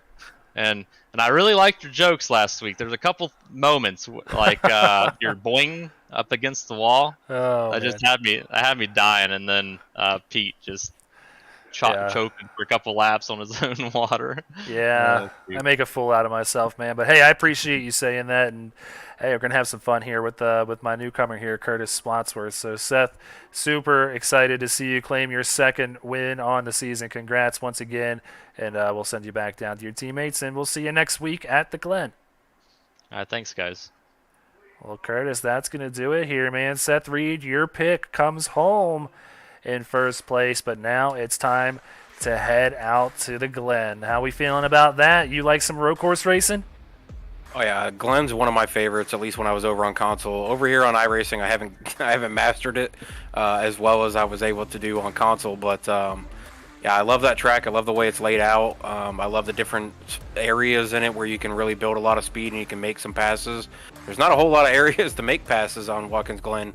You really got to dive it into a corner and really show that nose to let somebody know that you're there, and just hope you don't make contact. But I mean, Watkins Glen, it can be really, really tough for some people if they're not really into road course racing. So to hear a few of these guys say that they're road course ringers, I think it's going to be pretty interesting to see what happens next week at Watkins Glen, and then going to Talladega. I'm kind of really excited to see what happens there with going back and watching your YouTube video from Daytona.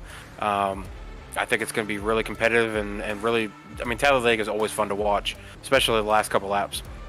Yeah, so it's going to be an absolute wild card race there, as always, at Super Speedways. But hey, we got a lot of good racing coming up next week. So come back at the same time as always, everybody out there in the chat. It's 9:10 p.m. Eastern time for each one of the races on Tuesday, Wednesday, and Thursday. It's going to be some great action, and we're going to have all of it for you right here on SRN. So please hit the like button, hit that subscribe button, and hit that little bell so you know any time we go live. And that way you don't miss any of my funny jokes that Seth Reed just said I had. And I'm going to go ahead and take that and run with it into the night. So, Curtis, that's going to do it for us tonight. For everybody behind the scenes, myself and Curtis Swatsworth, I wish you guys a good night and go faster.